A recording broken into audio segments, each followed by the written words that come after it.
What's up, folks, and welcome to Talking Rock. I'm your host, Mike, and tonight is a very special episode in our channel. We're going to be analyzing and ranking the whole discography from the Finnish metal band Nightwish. I'm super excited that finally we have some ladies on the show, so we're going to take turns. We're going to analyze everything, but let's introduce the guests for tonight's episode. So, on the left corner, we have from America, from United States, we have Alexia. We have from Poland all the way on the other side in Europe, we have Martyna and Matt on the left side as well from US. So, guys, welcome aboard. Super excited to do this with you tonight. I hope you're excited as well. And before we start, I want you to tell me a few things. How was the ranking? Any surprises? Was it difficult or not? Alexia, the stage is yours. You can start first. Okay, thank you. Thanks for having me.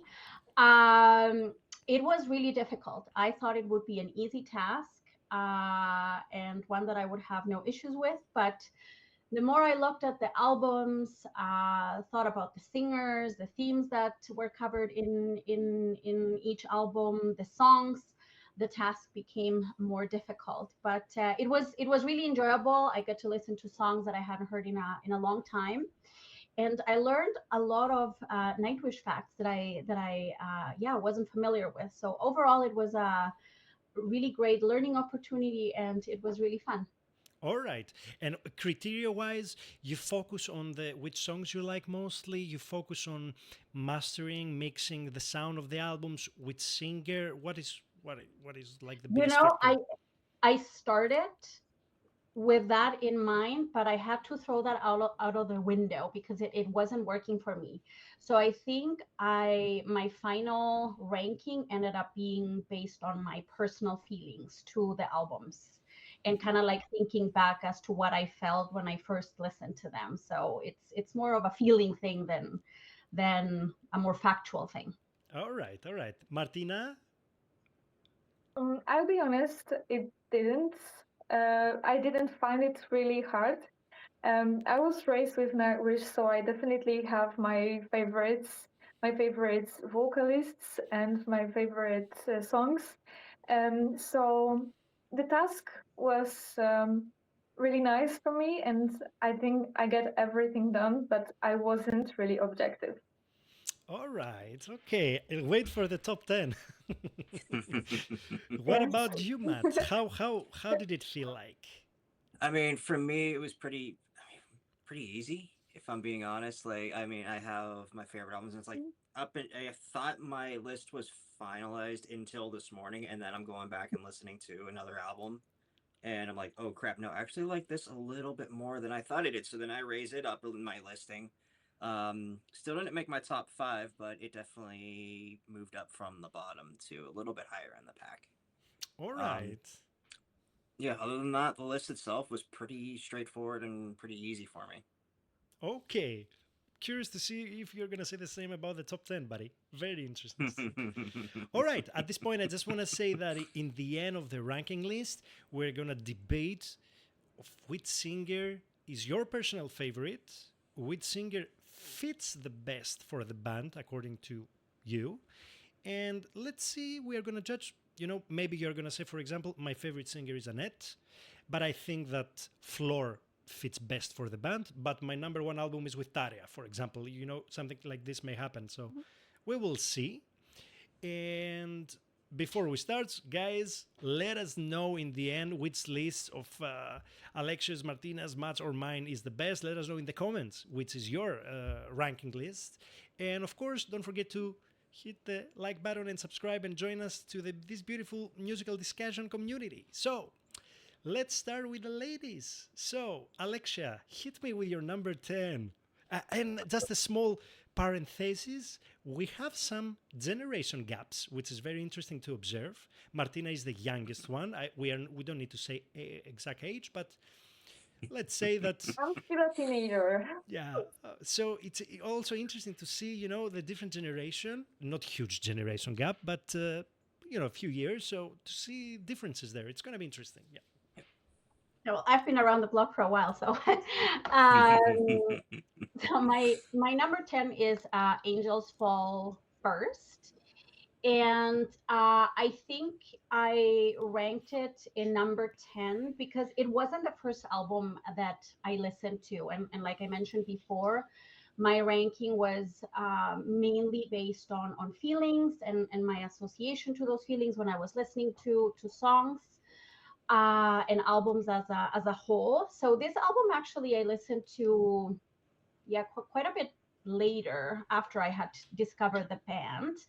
And I really appreciate how, you know, the band as a whole was trying a bunch of different things. Like it sounds folky, it sounds metal, it sounds like a bunch of different things, and it's not really cohesive, but I kind of think that that's the beauty of this album.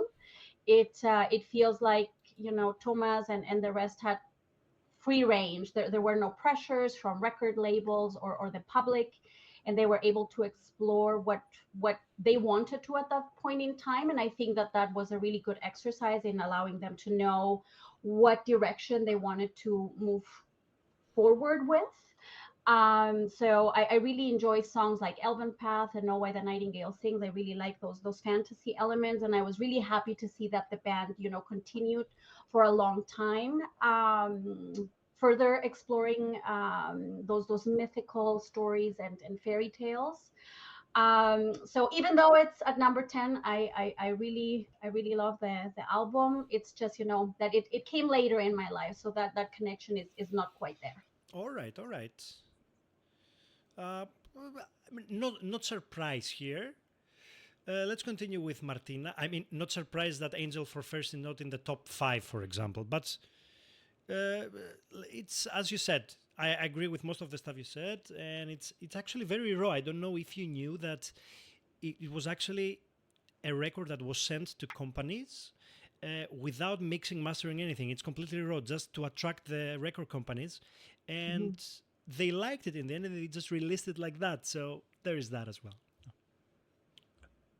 I really agree with you and with Alexia because my 10th place is also Angels Fall First. Well, they recorded this album when they were teenagers too. And you can really hear it sometimes. Like you said, they were not really mm, ready to go to the biggest scenes yet because they have no like professional studio, or the recordings were not really the best in like not really the best mm, Quality wise. quality Yeah. exactly. But there are a few songs that are really good even today, like Angels Fall First, which was the first song I ever covered, for example. So I have a lot of feelings for this song, Oh, so especially. I didn't know that you are singing. Yes, I do sing, and Angel Fall First is like one of the beautifulest songs of Nightwish, I think. Also, Nymphomatic Fantasia or Elven Path, like Alexia said. So you can really find good recordings there, but this is absolutely not their best album. That's why it's on my last place. All right, all right. I'm gonna provide all information for Martina's channel in the end. You will find it below in information. You know, I don't have channel yet. Oh come It is. on, It Nightwish actually was my covers. secret. Yo, all right then. Well, sounds like you need to do one now. Let's go. Matt, Angel Fall First, number 10 as well. Oh, absolutely. Damn. Okay. I mean, it's no secret. I mean, it's a demo. That's all it was ever intended to be, was a demo. It's like Thomas never really saw it as an album, you know, in its proper form. So it was like him just experimenting with different sounds and different songs, trying to figure out what direction he wanted to take the music in. And as you said, it got shopped around to record labels. It got picked up, and it kind of blew up for them a little bit and took them to a level that they weren't expecting to get to that early in their careers. All right. Fair enough. Okay, I have to break the ice, I guess, now because my number 10 is not Angel Falls First. Uh, Angels Falls Fair has a special place in my heart, but okay. Anyways, number 10 is gonna be Human Nature. And before you get Wow. onto me, I will explain why. Oh my God. Yes. So, Outrage. don't put me on the cross, please. Nah. All right. I feel that one of my criteria in an album, because okay, the disc two is basically instrumental, so I don't really want to judge it. It's great, but I don't want to judge it. The disc one is the main album, and you have 9 songs. Okay, if from the 9 songs I like only 3, where I'm gonna put the album, guys? You tell me. I feel that the mastering and the mixing of the album is great. You can listen to Floor's voice like crystal clear, but song wise, melody wise, vocal line wise, because I'm also singing like Martyna, there is, for me, nothing memorable in this album. The only positive thing in this album, for me, it's the artwork. I think it's the best in all Nightwish discography. Great artwork. The songs I'm digging here is probably Harvest, How's the Heart, and Tribal. Nothing else. Maybe also Music, the first one. I find it very, very weak. Composition, not composition wise, but vocally. For example, there is no. If I take every album, for example, you said Angels Fall First, okay? So Angel Fall First, for example, it has the Angel Fall First, which for me it's a phenomenal song. There is no phenomenal song in Human Nature, in my opinion. I wouldn't put any song in the top 60 of Nightwish, for example, or top 70. So for this reason, it goes down. And it breaks my heart to say that, but I didn't connect with this album at all for the very first time I listened to it. So I break the ice. I'm the bad guy, but Human Nature number 10, and let's go to number 9. Yeah, so my number 9, this one was probably the hardest one for me to rank. And I ended up settling on Endless Form's Most Beautiful. Wow. Okay. That is a surprise for me. There you go. Mhm. So I have a really special connection to the songs in this album. I was pregnant at the time, and to my baby moon, I decided to go to a Nightwish concert, and I had a big belly, and my son loved it. I could feel him Yes, God bless the sun. in the womb. So from that sense, I really have nice memories of listening to the album, and my favorite song is on that album. But as a whole, that album really didn't connect with me, and I was thinking why. And I think it was a very big shift for me from Imaginarium to Endless Form's Most Beautiful. I enjoyed that it was a little bit harder.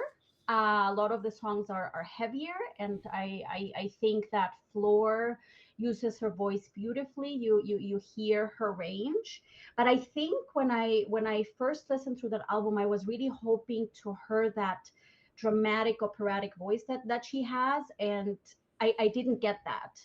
I got the grunts. I got, the mellower sides, her powerful voice, but that dramatic aspect that I was really looking forward to with her as the new singer just wasn't there for me. And other than that one song that I say it's my absolute favorite, I feel like I don't really connect to the others. So even though I think it's a good album, it just doesn't have that connection to me. Okay, all right, fair enough.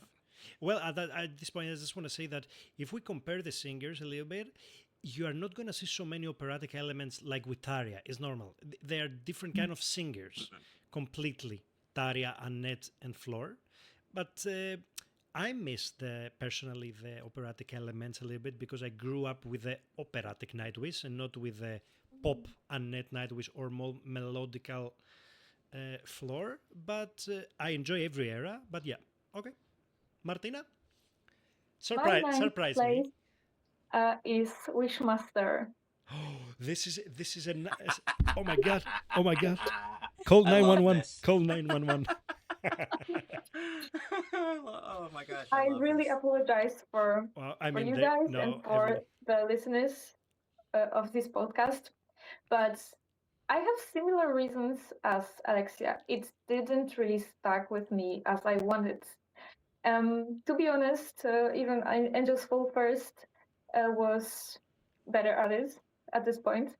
Wishmaster has a few really amazing songs that I like Wishmaster or The Kinslayer, but I find it, to be honest, I find this album tiring while listening. Um, it's really, it is metallic, like in the music way. It is interesting. It is really Nightwish coded, but also it is tiring for me.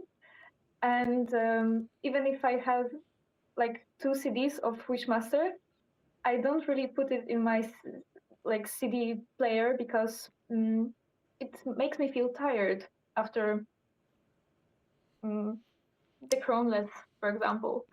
I didn't find this album like speaking to me. I don't have really much feelings for this one. At this point, I just want to say, it's not the end, not Kingdom Come. I mean, I mean, I get it. I get it. And I don't want to be the one who is going to comment everything you say. I just want to say one thing. This is the typical Nightwish symphonic power metal, not just symphonic metal. Is this, Yes, and you can hear this to Wanderlust, to Gestimani. Gestimani is not here, but Wanderlust, Wishmaster, Kinslayer, Seize My Sin. Is this? But I understand your point. I understand your point. I don't understand the ranking number, but I understand your point. yes, my point is that I prefer the operatic, doom and depressive, like kind of romantic Nightwish than the power Nightwish that we can hear in this, especially this album. Very well. Matt, any surprises here? I mean, number 9 for me is the most recent album, Yesterwind. Um, and it's strictly because of how bad the mix on the album is. Like musically, it's some of best of Thomas's work, um, but everything is just so flat in the mix. Like there's no separation. Like Floor is buried in the mix. Like, and you can tell she's singing her heart out, and it's one of her best vocal performances. But you can't hear what she's saying because everything else drowns her out.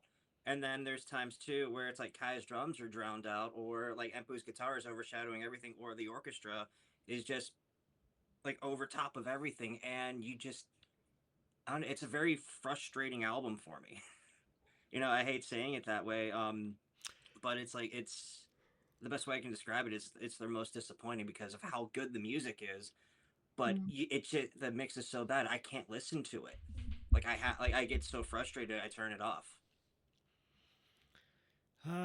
I see Martina smiling. I'm very curious to see where she's gonna put Yesterwind. Oh my god, this will be disappointing for Matt, but maybe surprising for the rest. My number 9 is also Yesterwine, but let's just say what Matt said. I mean, it has the whole album has 12 songs. I just wanna say that you have some great songs, for example, "An Ocean of Strange Lands" or "The Day Off," or "Sway," for example. That it's more like Islander style, or maybe "Wraith" and "Lantern Light." Such a great song to end the whole album.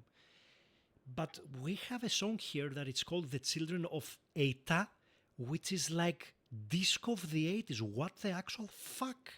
What I is love that song. what the fuck is this? I even dance when I hear it. I listened to it for the first time and I was like, probably I switched into radio. This is not Nightwish. Like, what the fuck is this? See, it's like An Ocean of Strange Islands for me is like that is Nightwish. Like it, Yeah, yeah, compositionally, it is great. awesome. It's great. It's a fantastic song. It is. And then the one right after that, And the perfume of the Mechanism. Timeless. Perfume of Like, Timeless is also great. See, that one bored me. Really? The Waves It is lost me in the also chorus. amazing. Like Hero F. The Hireth Yes. is probably my second favorite in the album. Yeah, By but Gareth yourself. is I good. don't I know. mean, I love that the song. songs are good. I It's mean, the mix that kills it for me. That's the yeah, problem. I agree. Like, it's so freaking noisy. I feel that the drums are way too powerful, and there is so much noise around that completely buries Floor's voice. And you know, you have Floor, which is a phenomenal singer with such a beautiful, mellow, powerful voice. I cannot listen. I cannot hear her. Like, and in the background, what the fuck? So only for this reason, it's a very solid work. I say from the beginning, the only Nightwish album I don't like is Human Nature. Everything else I like, but this is a very bad mixing and mastering. It destroys the work. And the fun part is that they saw the reviews with the singles and they didn't fix it. They was like, oh, you will see it's getting better. No, it's getting No, worse. they doubled down and were like, "We did this for a reason." I'm like, okay, well, that reason What's the doesn't reason? seem To to be a replace very Floor? good reason. So, Yesterday, number 9, Alexia, number 8. Number 8, yeah. So this album is an interesting one to me. I I did some reading, and it sounds like Thomas was in a very bad place emotionally when writing this album. The band seems to have been struggling, and I kind of get that. I feel this album has many really amazing songs, but Martyna said, that the Wishmaster makes her feel bored. I find Century Child makes me feel sad. I listen to that album and it takes me to really dark places. I think also when I was listening to it, I was in a darker place, so it probably brings up those feelings again. But I find it very moody. Lyrically, I think it's really good, and I think what Thomas does best is not tell you what he's talking about. He leaves this room for interpretation, and I feel these songs really allows you to connect with them at a very deep level. One thing that I really like about this album is that it was the first time Marco sang, and I think he's a fabulous singer, and his voice really adds to the songs, and it's only in this place again because of that sadness that it brings up in me when I listen to it. Wow, what a take there, Alexia. You are killing me. Oh my god. I will say, lyrically, it is definitely one of the most emo albums. Yes, yeah, it makes you wanna. Yeah. Yeah. So it's just because of sadness, right? Yeah, I think so. What? It's really moody in not a healthy way. if you listen to the whole thing, I can take a song at a time, but the whole album would be hard to take. I mean, he'll even admit that was one of the darkest times of his life when he was writing that album. Yeah. What is your favorite song from here, Alexia? I'm curious. Uh Ocean Soul, and maybe um uh yeah, I would have to say probably Ocean Soul. Okay. And Because I think Bless the Child is such a great opener. Phenomenal. it is, and they've opened many concerts with that song, and it's a great choice. But I'm blanking on the song Forever Something. Forever Yours? Yes, Forever Yours. those two Mm-hmm. songs I would say to me are probably the best of this album, but also like the heaviest ones when it comes to content. All right, a huge surprise for me here to see the Century Child at this spot, Alexia. This is a knife in the heart. I'm pretty sure Matt agrees with me, 100% sure. Anyways, I saw this is Matt the nodding a lot when I was talking, so we'll see. You'll be surprised. and at this point I just want to say that tonight's video is sponsored by Kindertronki. So yeah, all right. Yeah, I'm curious to see when Matt is gonna actually where he's gonna rank the Century Child because we're very similar generation wise. So it's gonna be interesting to see there. Martina, let's go with your number 8, and So, hopefully you're not gonna dagger us again. okay, But I mean, let's prepare. this is the magic, you know. We like what we like for the reasons we like. There is no right or wrong. So I have to humor the whole thing. You can also humor. Like, don't take anything personally, of Mm, course, right? mm. I will also take a look at my eighth place in like lyrical way, and at my eighth place is Ocean Burn. I find Ocean Burn not right as rotten. Like lyrics in this album has less sense for me from all of the rest albums. The music is great. The melodies, compositions, instrumentals are great, but there are a few songs that has no really deep meaning, like Stargazers or Ta-da-da-dun-dun. Sacrament of Wilderness, or even songs without any lyrics that I really respect such instrumental songs, but I feel like this album was not really in like intellectual way interesting for me. That's why I put it on my eighth place. Mm, I really listen to the lyrics of the songs that I listen to. And when I hear Stargazers, for example, I don't really feel anything. This is a story, but there's no deep feelings inside. And I find this album like in this intellectual and emotional way just not interesting for me. All right, fair point. I just want to have a small discussion. When somebody listens to Nightwish with Taria, uh, are you really able to understand the lyrics during a song in this operatic soprano voice? Because, for example, if I'm gonna put now Gestimani from Oceanborn, I don't understand shit. Well, I do sing opera, so I understand her. Good for you. This is a bonus for you. For somebody who doesn't sing opera, I mean, actually never consider judge an album lyrically, but it makes sense for you completely. But for me, I Mhm. cannot, you know, I'm gonna put Kinslayer, which I freaking love. You know, I'm not gonna understand shit. I'm gonna go with the rhythm. I'm gonna go with the vocal line, with the backing vocals, everything. But lyrically, ChatGPT, Google, hello, what is this about? You know. But for you, But it this is totally the makes best sense. thing in discussion that we have different points of views, and Absolutely. I feel like really interested in your way of thinking. It's very interesting lyrically. Now that such a great point. Oh, you've And seen the misheard lyrics video for Wishmaster, right? no. I see you Of nodding. course. Yep, you know what I'm talking about.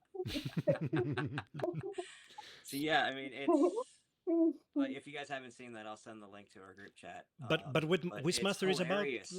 Lord of the Rings is about Wishmaster, right? Right. If I'm not mistaken, no. It's about hamsters and apprentices. Wait, what? Fuck, really? No. We'll have to wait and see. Damn. All right. Very interesting lyrical opinion because I never thought about it at all. You know, Mhm. great. Matt, hit me, buddy. Hit us. So this is funny because I'm actually in agreement with Martina about it, about Oceanborn at number 8. Um, it's like just like my favorite song on that album is Pharaoh Sails to Orion, and it is an absolute banger from start to finish. Like it's one of my actually going to be in my top 10 for Nightwish. It's fantastic. Which one? Say again. I didn't hear the I name. agree. Pharaoh Sails to Orion. Like I love that song. Like to me, that is the best song on that album, and it's one of the few on that record that I can go back and listen to no matter what. But like lyrically, it just comes as like they were kids. That was their debut album. So lyrically, it's just that, they're all over the place. It's very like Thomas is getting his feet wet, still figuring out the direction he wants to take the band in, both musically and lyrically. So it's great for like the experimentation and seeing where they're gonna go like down the road. But it's still there's a lot of the songs just lose me. It just and as classic as Sleeping Sun is, like that's something that's like gonna be on their set list forever. Um, but the rest of the album just does nothing for me. It doesn't grab my attention the way that their later work does. What Interesting. album did you first listen to, Matt, when you heard Nightwish? I'll tell you that when I'm talking Did you, about that did you album. get there? Okay. Because there's a reason why that one is so high up on my list. Hmm. I actually started listening to Nightwish with Oceanborn. Specifically, the first song I listened was Gethsemane, and I was like, let's find out more about this band. Like this intro, tararararan, tararararan, and the combination of the guitar with the piano, this typical Nightwish sound. Anyways, interesting to see Oceanborn here, or maybe not. Doesn't matter really. Okay, my number 8, right? I'm gonna go with Angels Fall first here.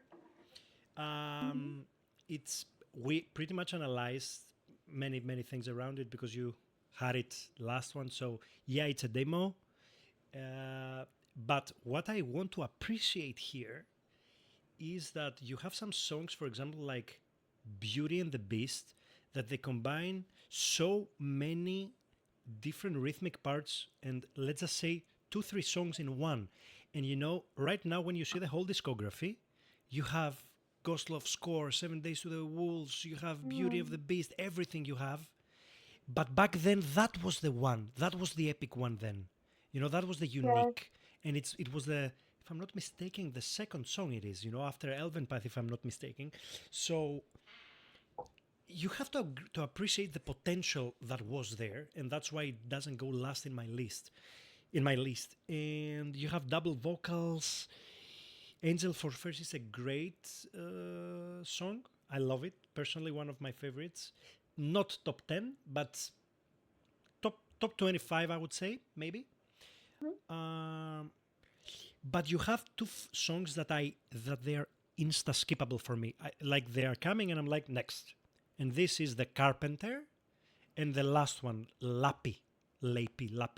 So thank God it's the only album that Thomas is singing. Thank God, because he's not good, guys. Let's admit that. That's I mean, I feel like somebody's just so close to be out of tune and then back. Like it's annoying.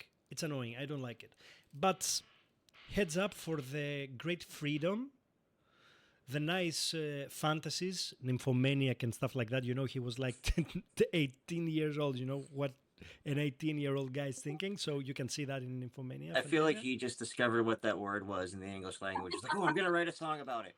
Yeah. But don't forget that he was really in love with Tarja, and this song was for Tarja, maybe. It's hard to say. This is for another podcast.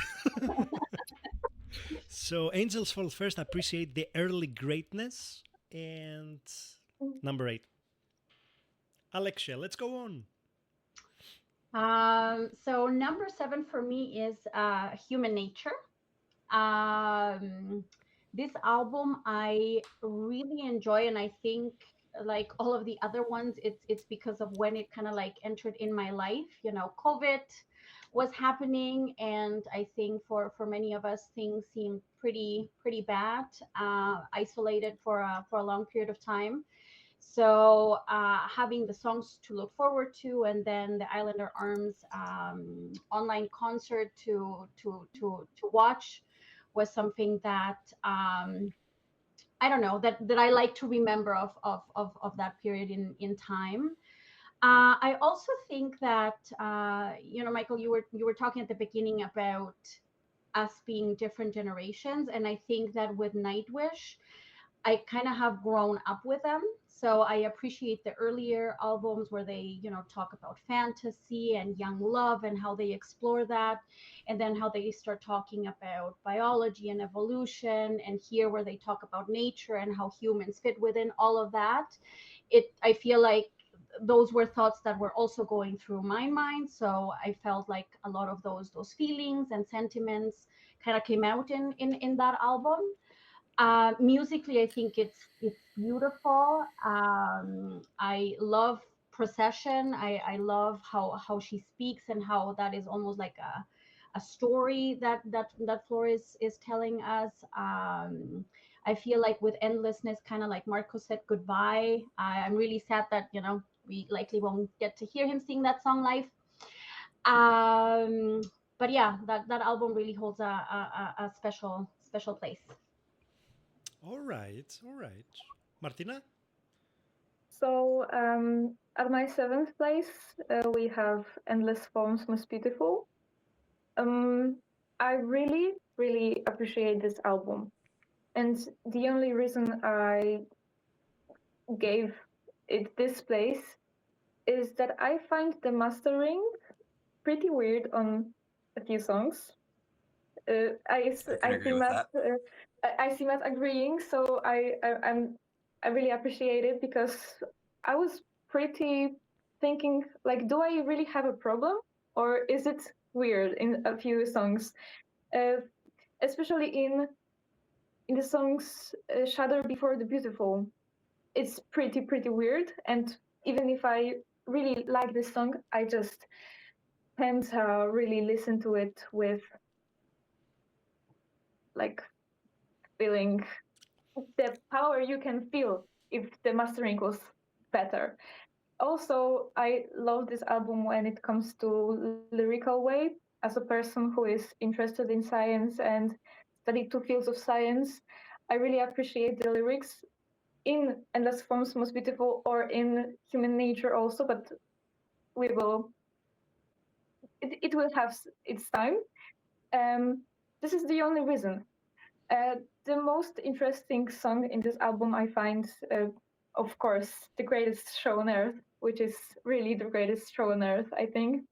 And that's why it's not lower, but at my seventh place. So you liked the ending, the greatest show on earth. Yes, I like the Okay. like the middle part of the album is also great, like Our Decades in the Sun or Idimaru or uh, that's all.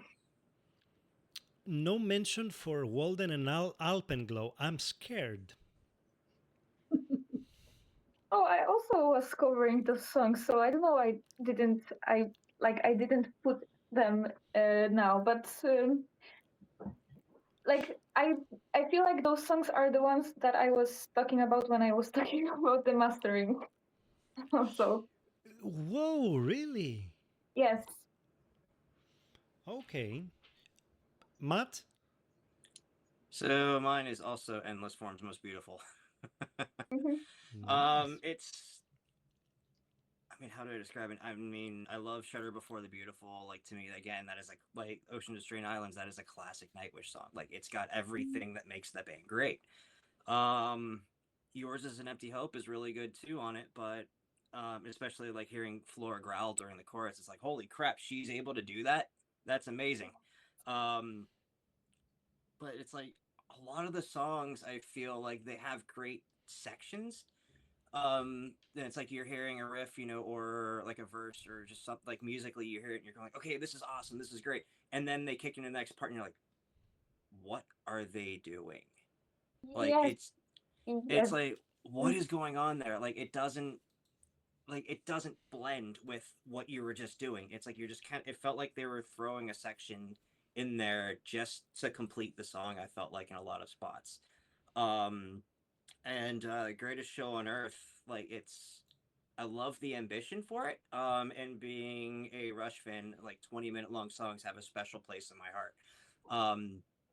But it's like I had to see that song live to fully appreciate it because when I first heard it on the album, I'm like, there, it didn't get my attention. Like it was cool, but it just never really grabbed me, like or anything like that. The way that like some of the other songs do, or the way like Ghost Love Score does, for example. Um, and like it wasn't until I saw them do it live, and I was like, okay, I get it now, but it still doesn't really do anything for me as much as I want it to be. You know what I mean? Like it's a very, I guess frustrating is the word, because I want to love the album more, but I can't really find myself to Mm. like rank it higher or anything like that. All right. So everybody said this album already, but I haven't still, right? Okay. Nope. Okay. All right. My next one is gonna be Oceanborn, and the you have to remember that this is actually the album that put Nightwish in the map of industry, and get attention.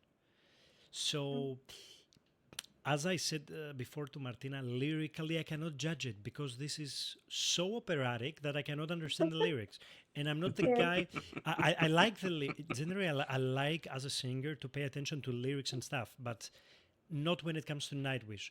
But Annette and Floor I can understand completely.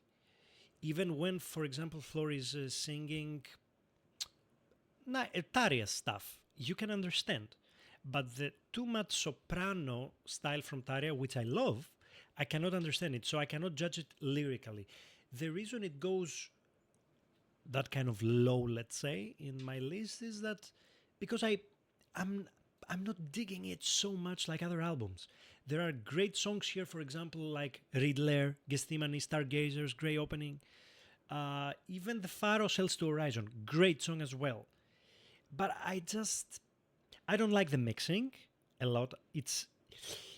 I play also guitar, and I can see how Empo in general progressed in the guitar sounds through the albums. And in the first two, three, it's very, very raw the guitar sound. So for these reasons, great album, solid work. I just cannot put higher. Well, when you're commenting on the mix for that, you know that they've recorded the drums in the men's locker room in their high school gymnasium, right? Wow, what? No. Yeah, they set Yuko's drums up in the men's locker room for their school gymnasium. Okay. Yeah, so very echoey, like just very naturally, very echoey, very raw, and very boomy sounding. Mm. All right. Alexia, you're next. We are to number 6, right? Number 6, yeah. So for me, that would be Yesterwind. I really like this album. I have to say it's not my. I wouldn't say it's Nightwish when I first hear. Like for me, if I listen to Wishmaster or Oceanborn, that's like immediate Nightwish. It doesn't matter which song you pick. This album isn't that, and I think Human Nature would for me probably also fall under that, but I don't mind. I feel like Nightwish has, I don't want to say grown, because I feel like that kind of like diminishes their earlier work, but has evolved maybe, or changed the themes they explore, and how they explore it. So I really like this album. I like the themes that are explored in it. I feel like it's a very hopeful album. And it feels in a way kind of like Imaginarium. I feel like, sorry, like Dark Passion Play, where Dark Passion Play for me tells a story, and for me Yesterwind also tells a story. And I actually think Children of Atta is a really beautiful song, in the sense that I was completely unfamiliar about the story from these kids in the Philippines. Listening to the song made me really want to learn more about it. And it really gives you like that hope in humanity, that, if we are put in an island, we're not just going to kill each other. We might just, bond and move from adversity into a more hopeful place. So I think that's what that album represents to me, is that hope that things will get better. All right. Great point. I mean, it's just about this fucking mixing and mastering, man. Like, I could easily put Yesterwind up to number 7, not higher, but up to number 7, yes. Oh, But I'll admit, if it had a better mix, it would be way higher on my list. really, Oh yeah. maximum 6 for me, maximum 6, because the music is great, but like you want to listen, you want to hear this beautiful female voice, and you just can't. So okay, yeah, the children of Ata, they just should remove the intro, and I'm fine with the song. I seriously, it's like disco. Tup, tup, tup, tup, tup. It's like I like it. What's wrong with disco? nothing, but not symphonic disco, you know. All right, Martina, where is your human nature, lady? Come on, bring it on. Not yet. Oh my I God, have to no. say not yet. But now I will bring a Century Child, which I find like years ago it was my favorite album. Today, a few better albums came out in my like line of time when I was discovering Nightwish, but Century Child, Alexia said that this album is so sad for her that she can't put it higher. For me, this album is so high because it is so sad, and this is what I like in Nightwish the most. You know, I have my reasons to feel the best when I listen to this one album, to Century Child. I especially love song Beauty of the Beast. The Yes, Lagoon yes, is also hallelujah. amazing, but yes, Beauty of the Beast is absolutely, for me, it's even better than Ghost Love Score when it comes Ooh, to Nightwish ballads. You just wow. have to really want to understand the meaning of some lyrics put it there. And Beauty of the Beast, the most beautiful ballad. But there are like more songs which are sad in all of this album, like The Lagoon or Ocean Soul or Forever Yours. And I have to say that I feel like those are my anthems. I really feel them when I listen to them. So even if I put it a Century Child on my 5th place, it has a special place deeply in my heart. This is your number. Wait, I lost count. Where are we? 6. Number 6. Okay. Okay, I'm so sorry. You have it in. You have it number 6, right, Martina? Yes. Yeah. Yes, Okay. it is. Beauty of the Beast. I freaking love it. Damn it. But such a great song. Yeah, it is. But higher than Ghost Love Score. Have to disagree. This is a huge bet to do there. But okay, yeah, I did what you did. I saw what you did there. Matt. So number 6 for me would be Human Nature. Like I feel like it's the best of the Floor era, if we want to call it that. And it's like being a drummer, it's like I love tribal. Just how aggressive the drums are, how big it sounds, how epic the drums sound on that record. And it's like when Thomas wrote it, you could tell he's like, all right, I finally have a drummer that can do the type of drumming that I want. And he brought the most out of Kai in that song, and it's great. I love it. And then like other moments on that record too, like the ending of Pan is just so aggressive and in your face. Kind of like, just very, very, it's a very fun song. Let me put it that way. And then Noise is that was a good, like single, like great video. Everything about it was awesome. Yeah, it's just, I don't know, there's parts in the record too, like How's the Heart. I love Flora's vocals, and especially like her harmonizing with Troy on all of that, and the way they play off of each other vocally on that is really great. yeah, like that's all I have on my notes for that record. But I just like like, just the experience of that record too as a fan. Like during COVID, whenever it launched, it was like one of the few things in the world that I was looking forward to. In a world where it was like, okay, like my entire livelihood has been ripped away from me because I'm a musician. So I couldn't, I was like, okay, I'm stuck at home, and then my favorite band is launching albums. Like, okay, this is like it gave me something to look forward to and something to like kind of hold on to during that period of time. And so for me, that's kind of why I hold it in a little bit higher regard than like Endless Forms or Yesterwind, like the other albums for uh, the like of the Floor era, for example. All right. It's, sometimes it's very important to take under consideration when and why we listen to a new album, for example. And as you can see during COVID, which is a very, very fucked up situation globally, you just stuck into it. It just pulled you in, it gave you a purpose. And it's very amazing to see that actually. It's great.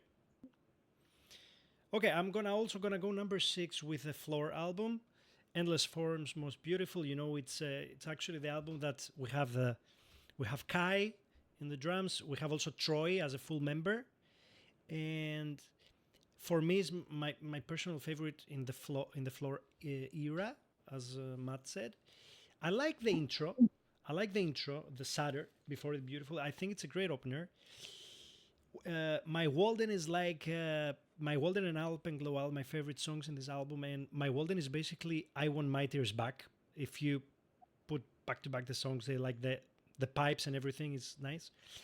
What I like about this album the most is that we have more folk elements.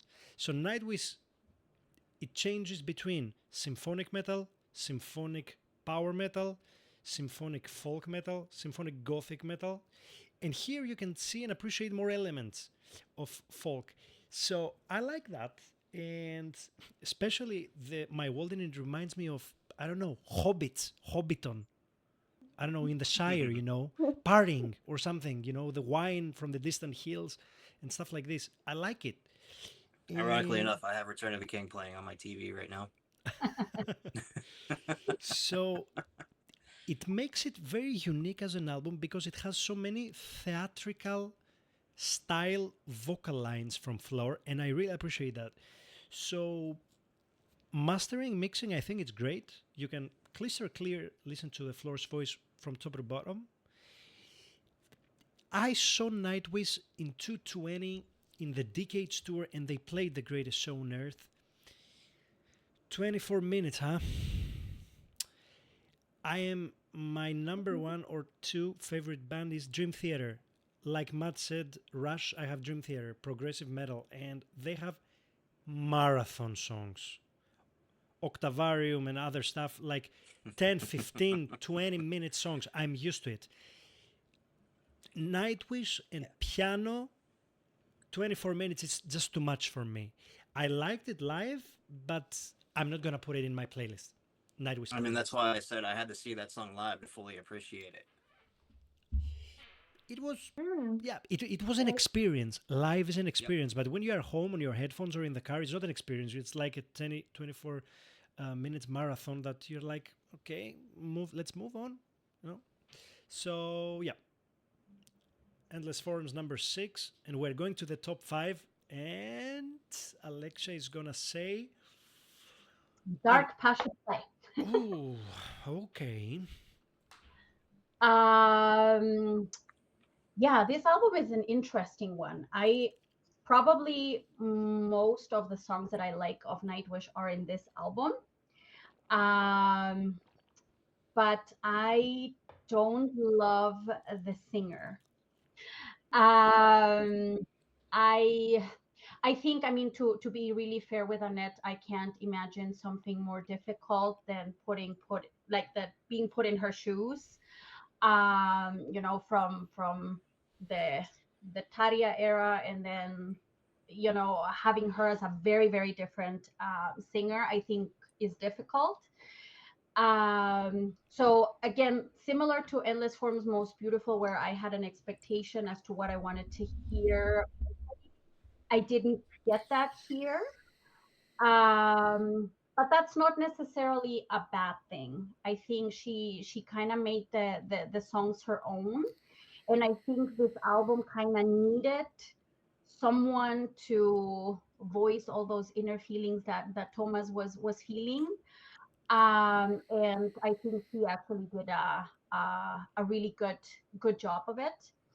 Um, I love The Poet and the Pendulum, probably one of my favorite Nightwish songs. I love how we get to hear Thomas's full story in a few minutes.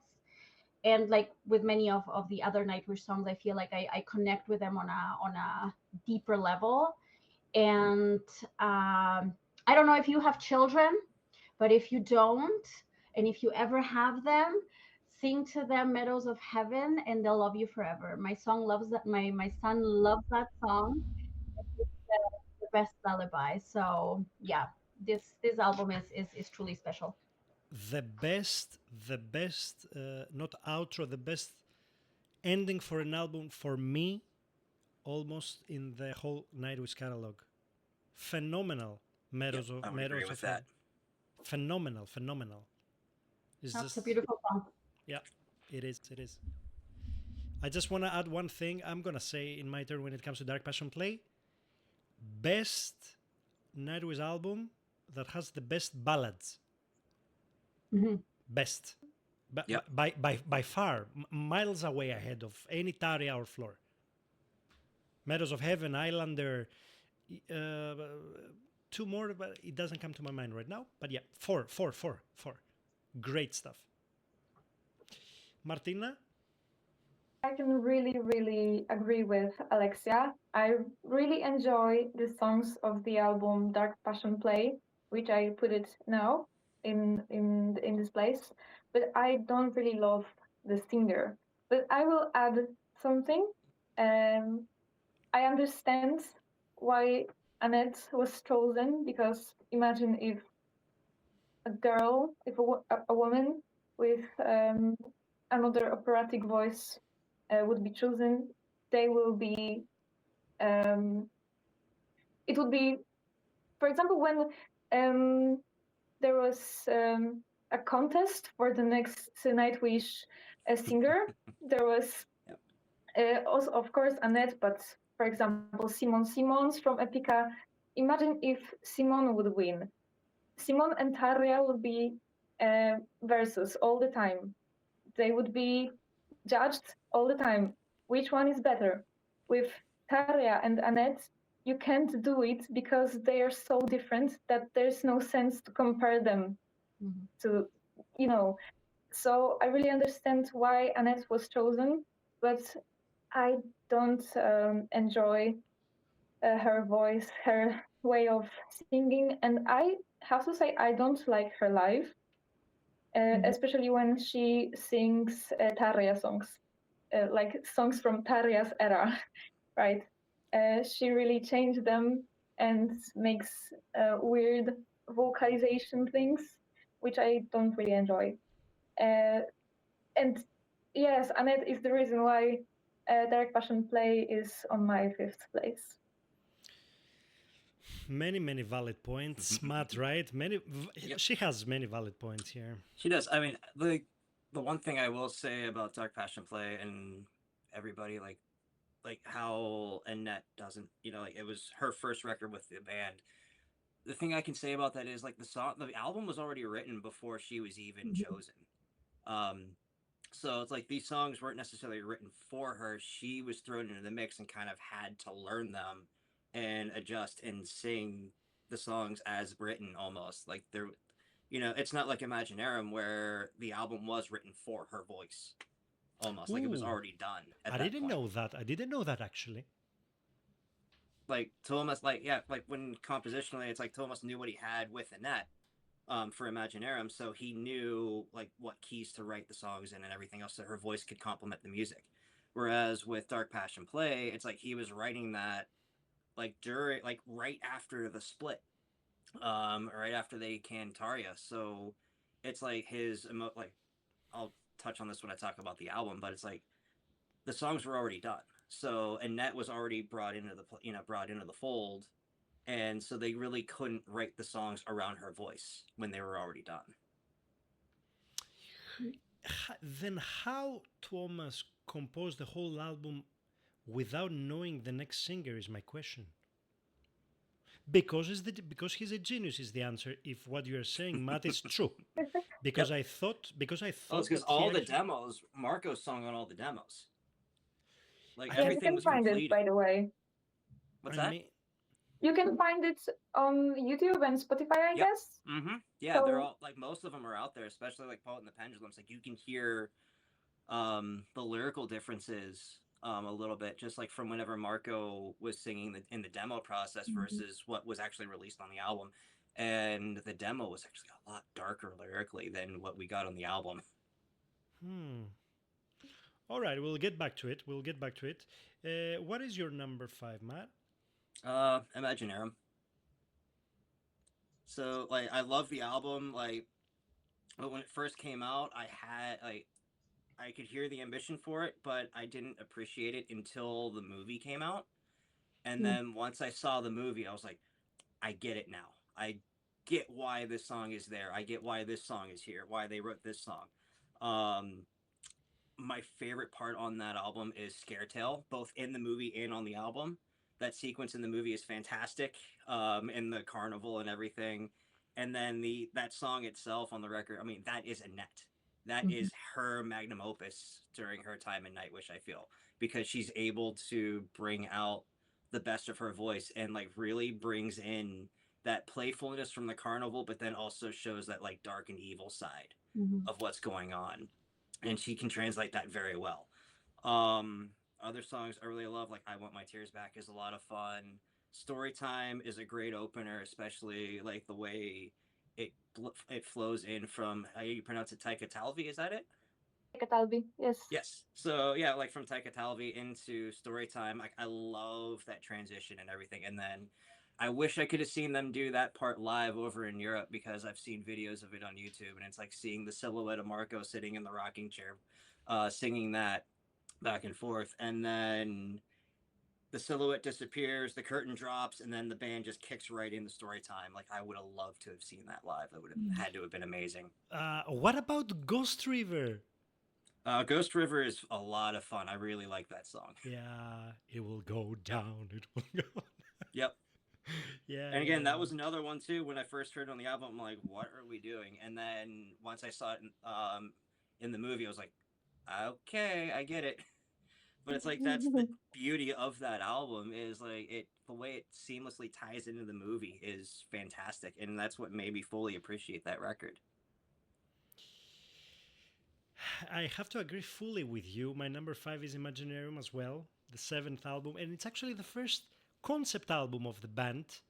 It's a concept album. Who doesn't like Oh, Yep. I forgot to add "Slow Love Slow" into that too. Just like how they go into like that smooth, like jazzy feel almost. And as a musician, I really loved it. He wasn't afraid to go into tap into a different genre that he's not known for with that song. Yeah, yeah. I think Annette. I mean, the whole album is written for Annette. I like Annette more in the Dark Passion Play. I like her in both albums. Very, very different from Tarja style. Either you hate Annette or you love her. I don't want to say I love her. I love her albums. I don't love her as a solo artist, because I've listened to some solo work she's done. Live, she's not good. Live, she's not good. But Imaginarium, it's a very, very, very nice album with fantasies and imagination. Yes, I I would say Ghost River is my favorite here, followed by Last Try of the Day. Maybe I like these two songs very, very much. Basically, what Matt said covered me completely. If you watch the film, you appreciate more the album, but generally, Annette shines here, like shines. It's a great album, great album. I don't have to add anything really. You covered me, man, fully. All right, So cool. number five, Glad number I could five, help. Imaginary. Yeah, only one last thing I want to say. I don't know why people don't mention this enough. Um I fucking love Turn Loose the Mermaids. I fucking love it. Does this make me Yep. gay? No, it doesn't. But it's a very very okay. I don't want to say girly song. It kinda maybe, but it's a beautiful melancholy. Let's say the way Annette is singing and saying the story. I don't even know the lyrics. Uh, it's beautiful. It's beautiful. I love it. I love it. And they never Especially played when it you live. see, well, especially whenever you see that song, like in the context of the movie too, and you hear it in the background of that scene, you're like, again, it's one of those ones, just like, okay, it has its purpose, it fits, and it is so beautiful when it does. I never saw anybody appreciating this song so much like me. I always appreciate it, and I always talk about it, and they were like, Ghost River, Scaretale, The Last Ride of the Day. You know, there are other more big hits. It's normal, and this just go a little bit under the rug, but I think it's beautiful. It's a secret gem for me in the album. All right, Alexia, number 4. Number 4 for me would have to be Wishmaster. And this one was, there you go. Was a surprise for me because I thought I would rank it lower, but I hadn't listened to the album for a very long time.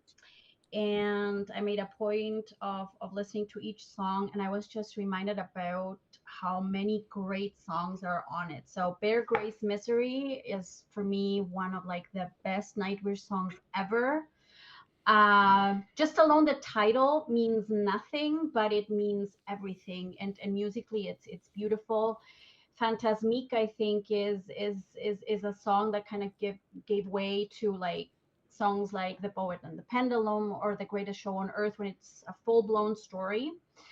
Um, what I wish was more so there is kind of like a thread that uh, put everything together or linked everything together.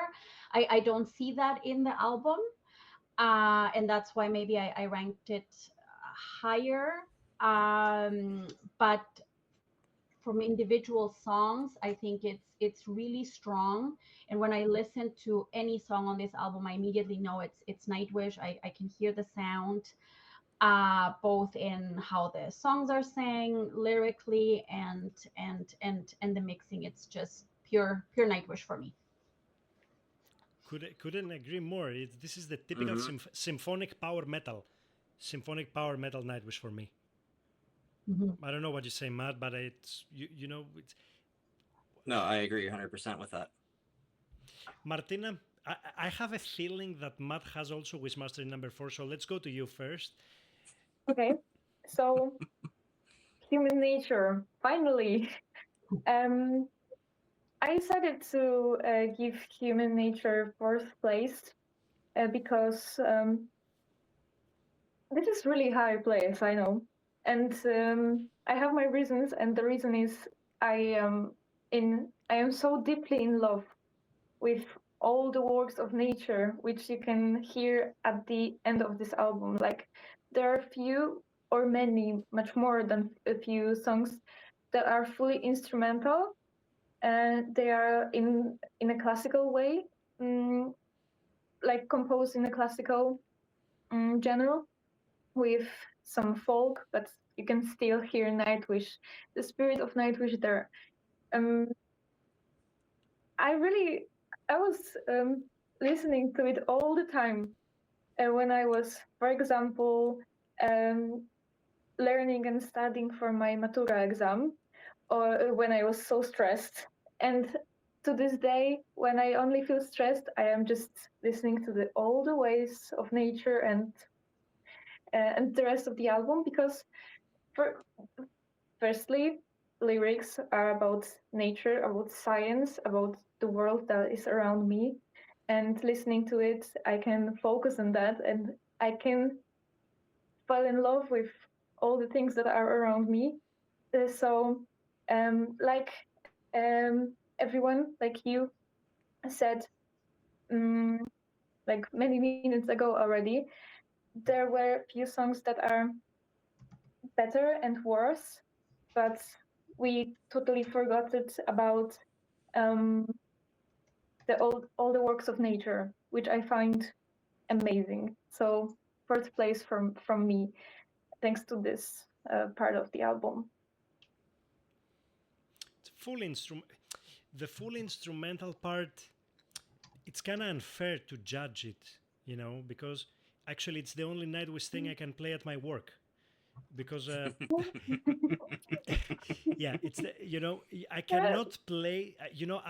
Actually, you don't know. So I'm a dentist, so I cannot play symphonic metal while treating. I can play rock, Okay. I can play hard rock, I can play Dream Fair. Theater stuff, but symphonic metal I cannot play Taria, with my patients. So Human Nature, for example, the instrumental part I can play, so I appreciate it. It's just that the first part didn't stick with me melodically. It's not about the lyrics, it's about that I've heard way, way better stuff, way, way better melodies, more catchy choruses, like Amaranth, for example, that for me blows out of the water the whole Human Nature album. There's nothing like Amaranth. Or even Elan from Floor. It blows completely for me, the Human Nature album. But anyways, doesn't matter. It's an opinion, and I completely respect it. And now we're going to Matt, who is gonna say Wishmaster, right? Yep, absolutely, Wishmaster. Yes, and my also is Wishmaster, so we analyze together. Oh, Yeah, so I mean, She Is My Sin, Kinslayer, and Come Cover Me, like just those three albums to start, or three songs to start the album, just banger after banger after banger. Phantasmic is, you could tell it's like his really first diving into the epic territory with that song, even though it's about Disney. But and then like the unsung gem on that album, I feel like is Crownless. It's just I love it. It's just classic power metal in your face. And then the bridge section where it just goes back and forth, like the dueling guitar and what's it called? Dueling guitar and keyboards is awesome. That whole album, just start to finish, is just like there really isn't a bad song on there. Like there's a couple on me that I might skip, but that doesn't necessarily mean that they're bad. Out of curiosity, which ones would you skip? I'm very curious if we're gonna agree. Ooh. I mean, honestly, it depends on my mood. So on that one, primarily it would be like Two for Tragedy, or Deep Silent Complete, maybe Dead Boy's Poem, but I have to be in a mood for Dead Boy's Poem. Deep Silent Complete, I would remove. You know which one I actually. The Two for Tragedy reminds me of Nymphomaniac Fantasia a lot. why? Yeah. Tell me why. If you listen to the sound and the melody is very similar, nothing voice likely, but the sound is like I'm listening to Walden and I Want My Tears Back, which is like very, very similar. If you put them back to back, they're very, very similar. I would skip Deep Silent Complete, and I'm not the biggest fan of Crownless, but it's not a bad song. That's fair. I don't know. I don't know if you have seen the Nightwish albums ranking from Thomas himself. It's been a while. I have seen it, but it's been a while since I looked All at right, it. so I have to say, in case you haven't, I will just say that he put as last album Wishmaster, and I cannot understand as the most distant album to him that it meant shit, nothing. Well, it's just like, to do. I mean, I've seen that with bands over the years too, where like, again, like Rush, for example, like, their earlier albums from the '70s are always held in such high regard by the fans, and then when you see the band members ranking those albums, they're like, yeah, we were young, we were full of energy, and you know, very green but full of ambition, so we just were having fun and we wrote them, but they don't really consider those albums to be among their best. But yet when you talk to the fans, it's like, oh no, like their period from like 1975 to 1982 was the best of that band's history, and then the band will tell you, oh no, like our best was in the 80s. Mm-hmm. So it's That's the beauty of music, though. Everybody has different tastes, and that makes it beautiful. I mean, okay, Thomas is a fucking genius composer, okay? We all know that. But I think that in his ranking list, by the way, Martina, I can make you smile because as number one, he put Human Nature, which I find disgusting, but okay. I mean, To be fair, every songwriter is gonna put their most recent, composition as their best. Like they're always gonna say that the one that they just wrote is some of the best stuff they've ever done. Usually it goes like this, it's true. But I mean, just cannot believe that Wishmaster is in the last position. And let me say a few things about this fucking symphonic power metal masterpiece. It's ballistic. Seize My Sin, Kinslayer, Wanderlust, Wishmaster. It's going non-stop. I understand what Martina is saying. I cannot breathe. It's going and it's going and it's going. I understand completely. But this is fucking Nightwish, baby. This is it. This is it's just I just wish it was maybe better organized because you have Seize My Sin, you have Kinslayer, you have Come Cover Me, then you have Two for Tragedy, and then Wanderlust and Wishmaster, if I'm not mistaken. So basically, you have 6 songs and only one ballad. Let me breathe a little bit, Thomas. Come on, man. Come on, mate. But what I call the Nightwish classic sound is Seize My Sin, Come Cover Me, Kinslayer, Wanderlust. This is the typical double bass drums with hard distortion guitar and piano on the back, like Gestimani style. And you have so many classics in this that I just cannot put Wishmaster lower than 4. Like, I love them. I wish I could put them in all of my top 10. Really. Like, Seize My Sin, Kinslayer, Wanderlust, and Come Cover Me. I'm struggling. What is going to go to top 10? That's why I told you I have top 15. I don't know what's going to go. So, Wishmaster, baby, Thomas Holopainen, I don't agree with you, and Token Rock is going to protest. I kind of agree with Thomas. Either way. Token Rock. Token Rock. Yep. And Alexia, we're going with your number 3. So let me see. How many albums? You haven't mentioned once, okay? You haven't mentioned... Have you mentioned Oceanborn? Yes, you did, I think. No, you haven't. Martina said it. Yeah, okay. So my guess would be Oceanborn. Nope. Oh, wow. It's Once. So Okay. Wow, interesting.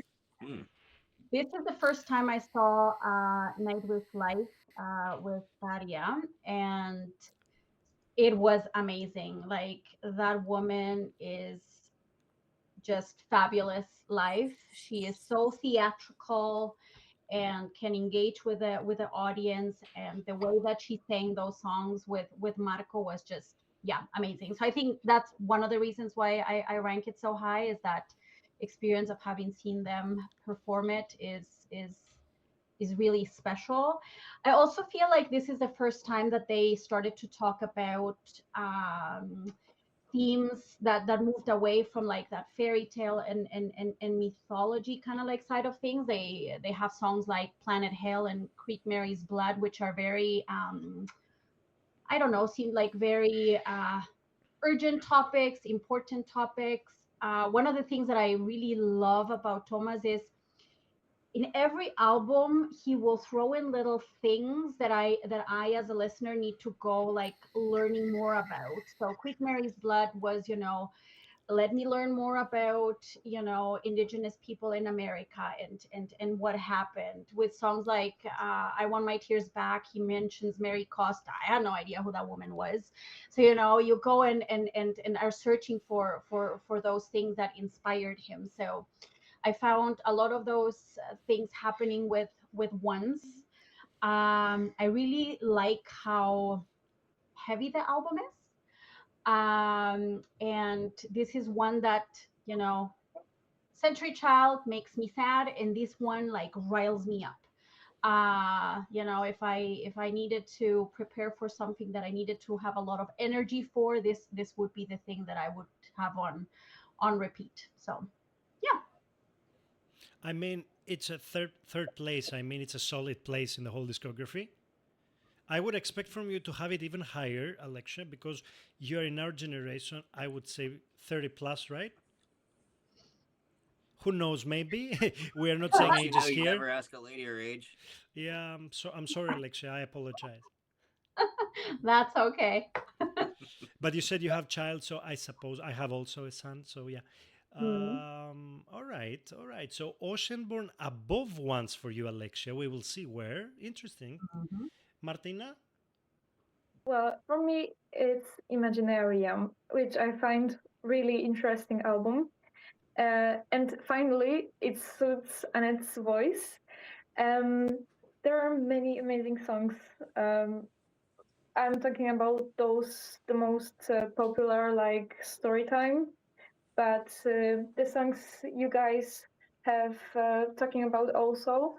And what I like the most about this album, when I listened to it for the first time, I couldn't even expect what will be next. Like I feel like those songs um are so colorful in the meaning that every song has a different color, which Hmm.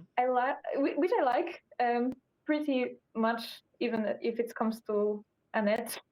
Um, so hearing her live singing this album um, was an amazing. Like I wasn't on Annette's concert. I was a toddler when she was in Nightwish, or I didn't even existed yet, if I remember correctly.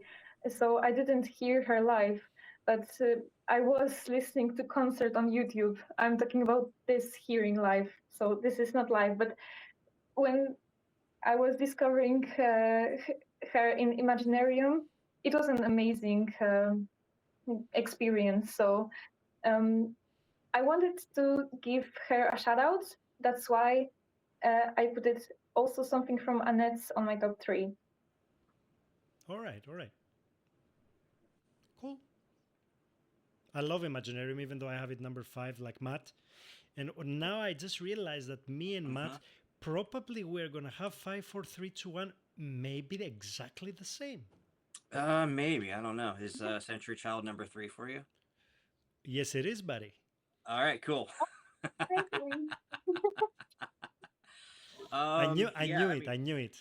I've always looked at Century Child as their most important album because of everything, like all the turmoil that they went through leading up to that album, almost like because Thomas even said like he almost ended the band based off of everything that was going on internally, right after Wishmaster.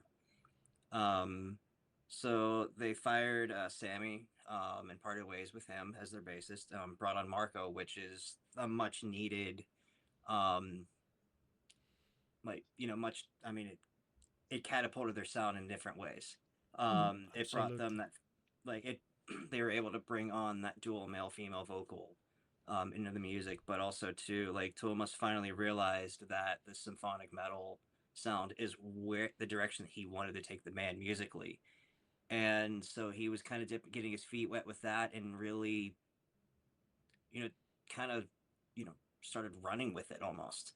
um Especially like Bless the Child, you have the like a little bit of choir in the background Mhm. with that, and then going straight into End of All Hope, and then finally oh my gosh, what's this third song on that record? I am total It's brain fart right it's now. Everdream, isn't it?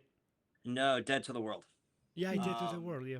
but it's like imagine yourself as a fan back in 2002 when this album first came out, and it's like you had no idea that they had changed bass players or brought on a new vocalist. So you're hearing this record for the first time, and then all of a sudden you hear Marco's vocals come in on Dead to the Road, and you're like, "What is this? Like, this is awesome." Um, Yeah. but then right after that is Everdream, which is one of the classic Nightwish songs. Yeah. Um, and then you got Slaying the Dreamer right after that, which is Thomas letting out his anger and hatred towards all those people who have ever wronged him up at that point until that point in his life. And then finally, Forever Yours, Ocean Soul, and Feel for You are really good ballads. Phantom of the Opera. Like, I mean, what else can you say about that? Like, it's just a class. Even though it's a cover, it's still like one of the quintessential Nightwish songs. Yeah. And then finally, Beauty of the Beast, which I can't hold in higher regard for that song. Like, that is the magnum opus of that record. I want to see Martina where she's going to put Beauty of the Beast in the top 10 if she's going to put it. I'm very curious, Martina, to see what's going to be It's my favorite song ever. Even if you will check out my Facebook account, you can see the song linked like literally under my name. So it's my top one. It's the first place. Okay, I'm gonna remove this from the podcast so we don't know. Yeah, do some edits. No, actually, with my English, please. No, come on. Okay. Damn. Century Child. Oh boy. I mean, Matt said so many points. I feel we have Tarja at her finest. We have whole band at the top level for me, the beginning of the top. You have first album with Markov, as Matt said, and he brings so much depth with the vocals and these duels vocally with Tarja. We have first album with the real orchestra. Thomas said that the whole album is based on Hans Zimmer music. You can hear that. Yes. For me, Century Child satisfies every single Nightwish fan. You want an epic intro? You have Blessed Child. You want ballads? You have Feel for You and what was the other one you mentioned, Matt? Ocean Soul, Forever Yours. Forever Yours, Ocean Soul also. You want the classic, typical aggressive Nightwish hits. You have End of All Hope, Dead to the World, Slaying the Dreamer. You want the best Nightwish song for me in the album that is, spoiler alert, it's gonna go in top 10. You have fucking Everdream. You have everything. Yeah. Phantom of the Opera. You have everything. It satisfies everyone. And okay, it's a very personal album for Thomas. You can see that lyrically, it's very, very depressive, and it's talking about how you are losing your childhood and stuff like that, loss of innocence. Okay, it's a depressive album. For me, I knew from the beginning it's not going to be number one, but I knew it's going to be in top 3. And it has everything.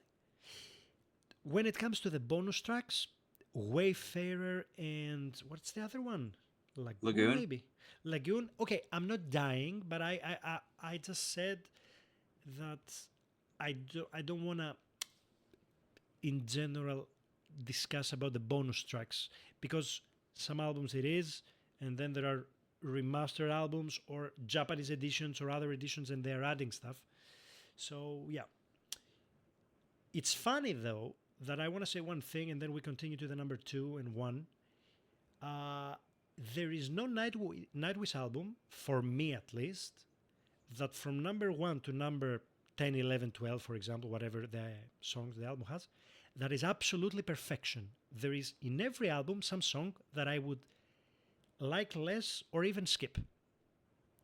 There is no, I don't know if you know Dream Theater, Images and Words, which is for me perfection from top to bottom, for example, or Whitesnake or other stuff.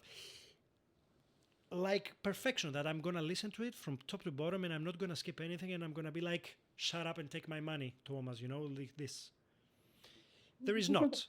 Not even in my top 1. So we will see about that. Alexia, the stage is yours, and now it's going to be Oceanborn.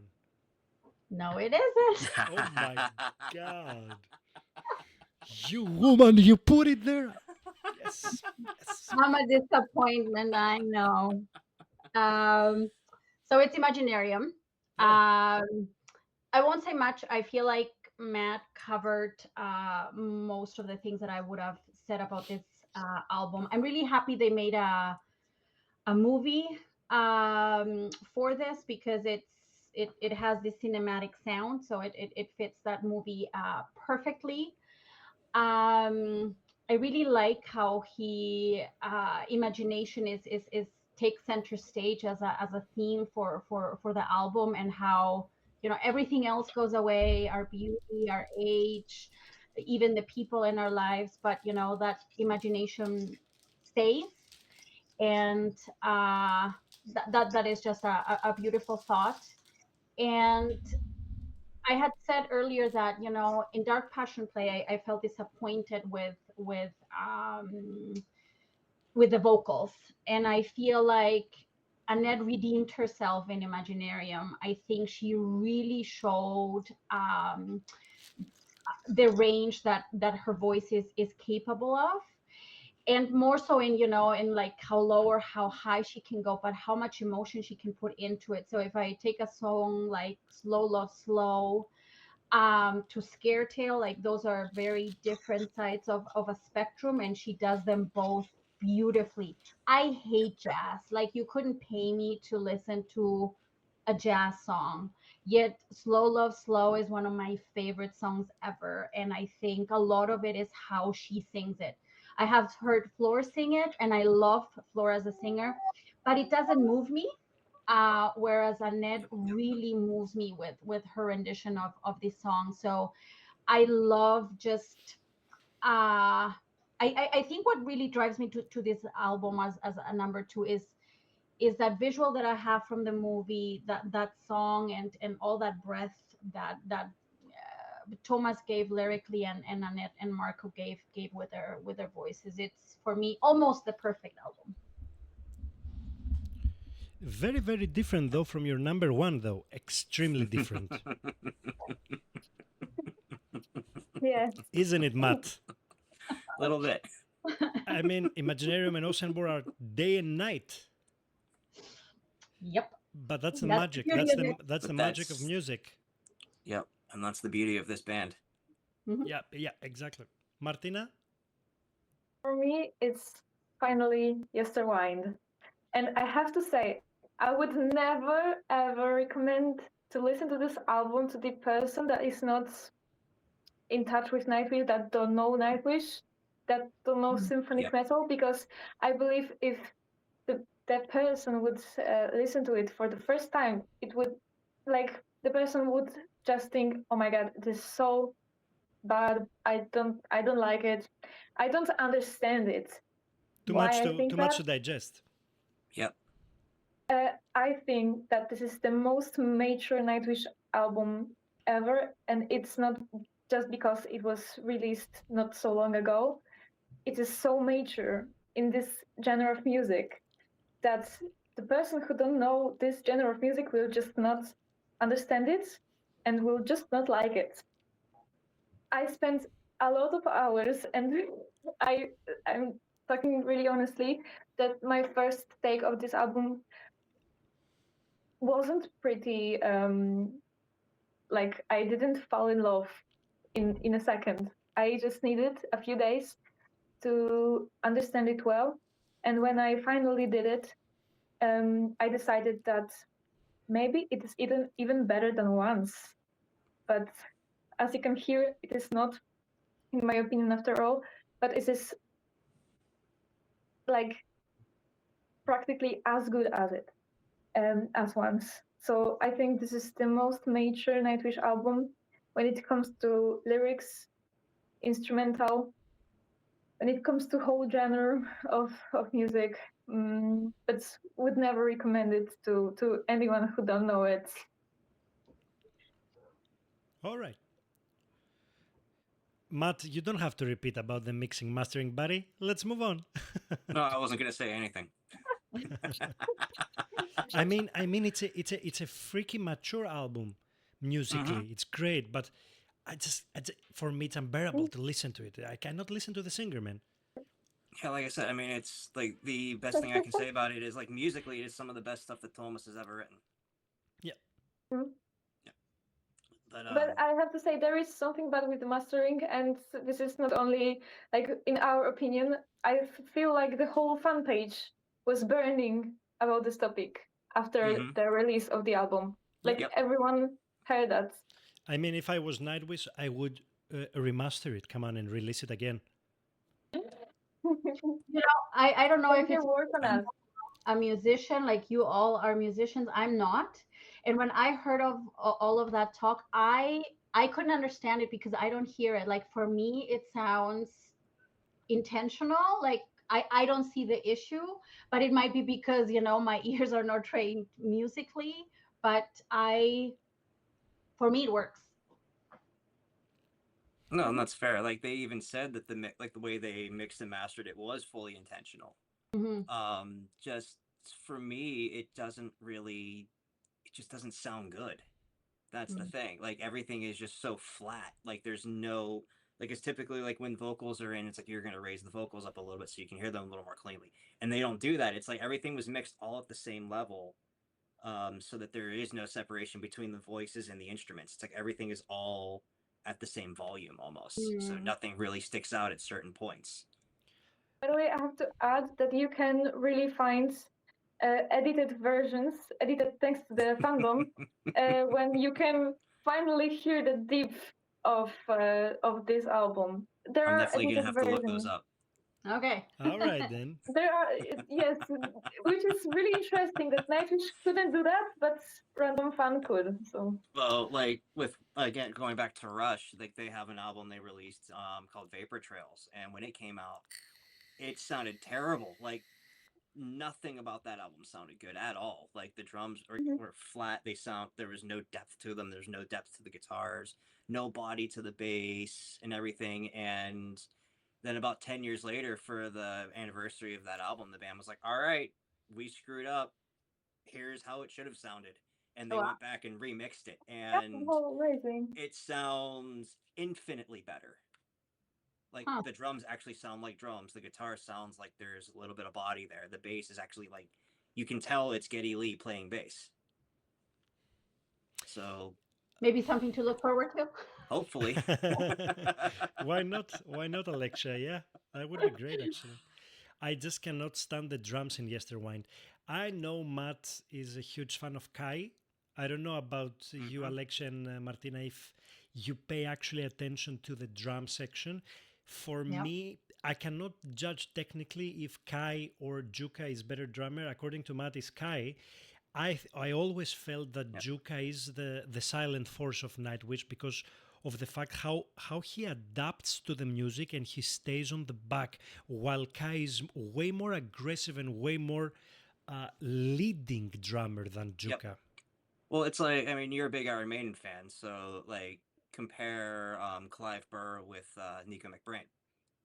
Clive was a lot more complimentary to everything, and he kind of sat back in the pocket and kept the groove and did fills here and there, whereas Nico was a lot more driving, in his drum parts and everything. This is a Again, big discussion, buddy, because I love Nico McBrain. I love him like crazy. I mean that what I'm getting at is it's more just about the approaches and the styles Yeah, between the two drummers, not necessarily one being better than the other. yeah, of Because course. as a teenager, Yuka was one of my biggest influences, because I loved just how much energy he brought to the band on stage. Like whenever you watch him play, it's like he's up there, he's having fun, With a bandana and on the head, going looking going like a pirate. yeah, crazy, man. And so that's what really, that's what was more influential for me, growing up watching him play, not necessarily from a technical standpoint, but just like what he does live. And I'm like, okay, that's what I want. Like, I want to make it look like I'm having fun on every time I'm on stage. I don't want to look like I'm bored playing drums. Yeah, phenomenal stage presence. Yep. Matt, number 2, Dark Passion play. Yep, Dark Passion play.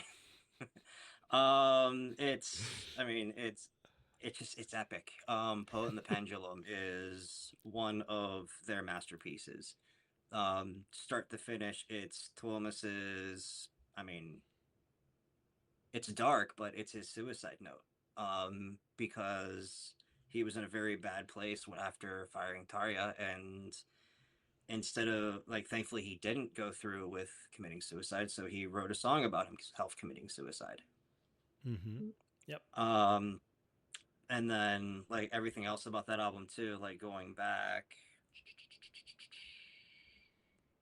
Sorry, pulling up my notes on it real quick.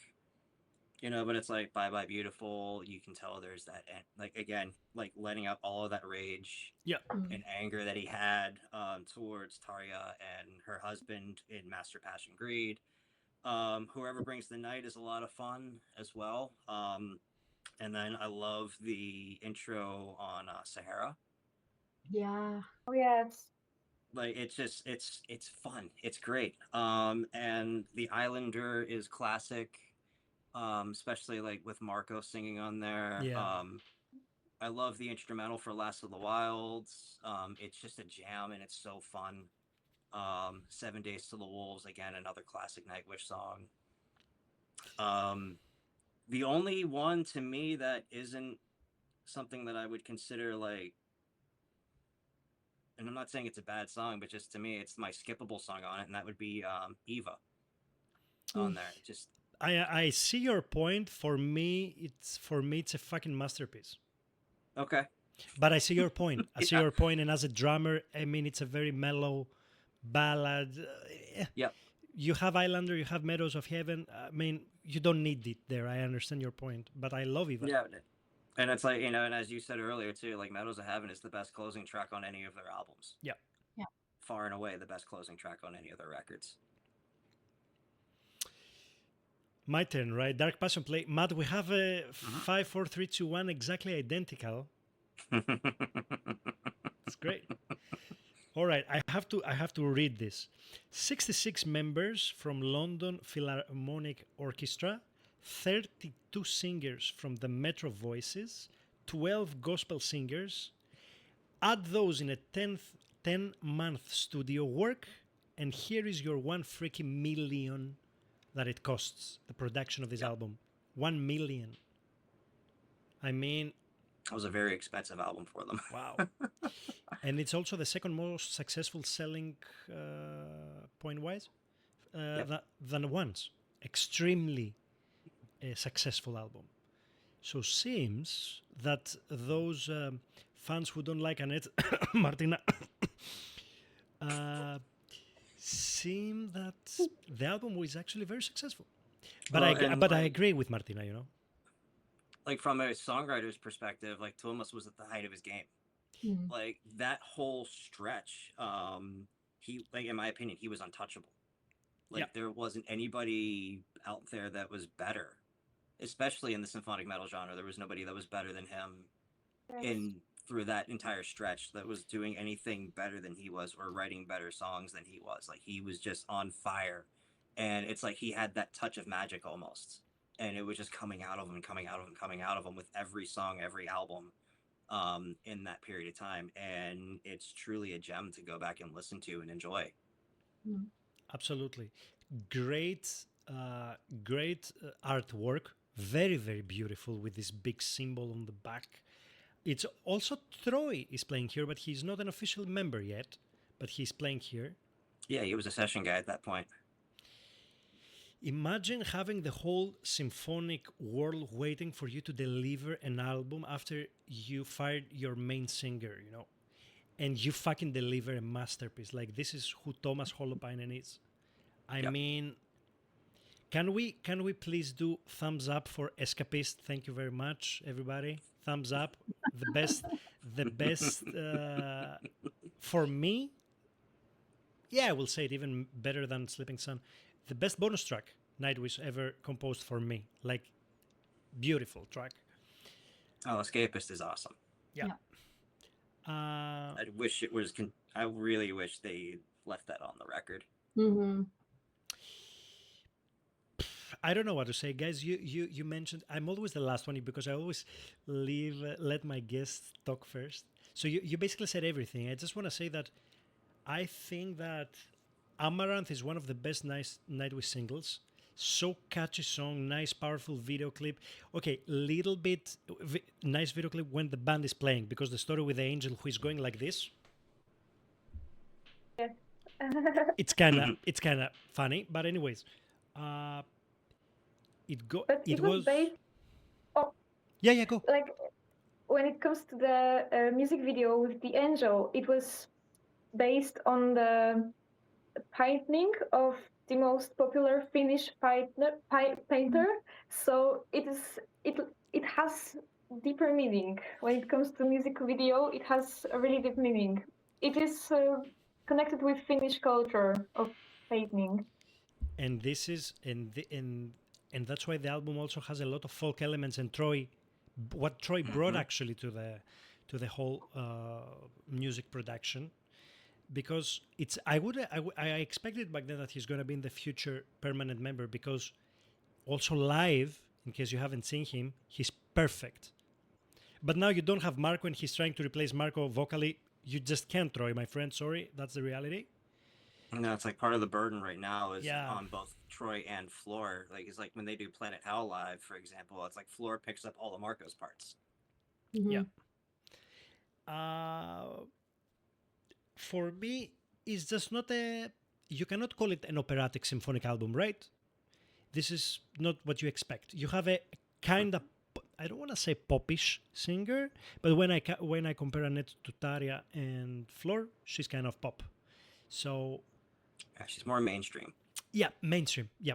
Yeah.